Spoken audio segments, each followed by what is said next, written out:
Welcome back to the grind. In this video, we're going to talk about how to fly Morak. And I'm going to go through several different clips of different ways you can fly him. And he's got a lot of variability, and he's a very great dragon in my opinion. First, we need to learn a few of the details about hover. Hover does not technically stop your flight unless there's towers around, and it doesn't fully stop you even if there is. So you can see here that I used hover. Temporarily it lasted, and then the blue mage cancels it out. It does slow you down significantly, but it doesn't fully stop you. If you use it early enough and destroy the blue, you can destroy towers before it cancels it if you're quick enough. But honestly, I find it more reliable to just do the spell rotation that takes out the blue mage first, and then you can hover after. And then for the tower set up like this, you can more easily be stopped in slow position to take out those front three towers. So again, take out the blue mage, use rapid cooling, use your ammo on the second tower, and then use hover right before the towers shoot you.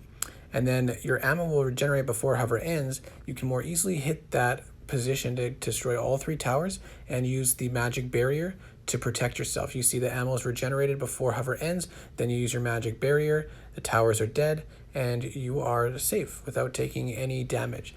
Now, if these towers were defended, that would have been a little bit different. Now, a very important concept with Morak is using your ammo and the invoke shot before using your defensive spells. So you can see I shot the ammo first, and then at last second used rapid cooling to use more ammo, and then at last second again used hover to prevent myself from taking damage on these towers. And if you can wait until they fire, that's best, because then your ammo regenerates to full before your hover or magic barrier ends, and then you can use it again after using ammo, and that allows your ammo to regenerate prior to your defensive spell ending. Otherwise, you'll be in hot water. By the way, I'm sorry about my voice. I'm a little bit sick. Now, this is another setup to show the same thing. Use the cycle, use your magic barrier, use your ammo, and then hover, and then ammo will regenerate before hover ends. And then it took a little damage from the beam attack from the fire turret. Now we'll slow it down here. You use your ammo, use rapid cooling, use your ammo again, and then use magic barrier if there's no ice flak or cannon tower to have a super shot on. Then your ammo regenerates before the spell ends, so you can fire that off and then use hover next, and then your ammo will regenerate before that spell ends, and then you can use rapid cooling to dodge the next shots and then use more ammo. The cool thing about Morak is he has so many different spells that you can use in different orders. So for example, you could use your ammo and then use magic barrier if there was no spell to disable it. And then you could use your ammo and rapid cooling again, but I took damage from the ice turret because rapid cooling does not protect against beam attacks. Theoretically, you could do this to wait out a storm tower shield, but I feel like it's easier to just use the cycle that I've discussed previously. Another option for if you have two flaks in the back and neither of them are a shield, you can use ammo to destroy the first two with rapid cooling and then hover to freeze yourself so that you can take out those two back towers together with one invoke shot.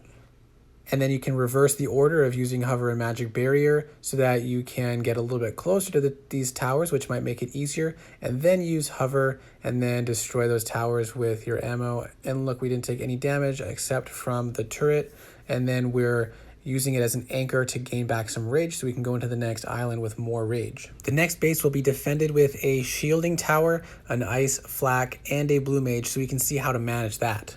The timing is critical, and you always want to use your ammo before you use your defensive spells. So we'll take out the ice flak first, and then use rapid cooling, and then take out the shield tower, and then we'll use magic barrier to prevent damage, and then we'll take out the blue mage, and then use hover. And you can see that I had protection until after the blue mage died so that I could use hover, and then I was able to take out the dark flak, use rapid cooling again, and finish off the island.